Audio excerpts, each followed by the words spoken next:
எதிரிகள் அழுவது ஏது அட பறவையும் அழ அறியாது போர்க்களம் நீ புகும்போது முள் தைப்பது காலறியாது மகனே மகனே காத்துக்கு ஓய்வதேது அடையேது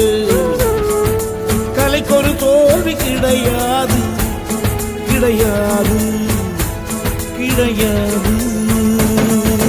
ஆளால கண்டா ஆடலுக்கு தகப்பா வணக்கம்ங்க என்ன ஆடாம ஆடி வச்ச வணக்கமுங்க என் காலுக்கு சலங்கையிட்ட உன் காலடிக்கு முதல் வணக்கம்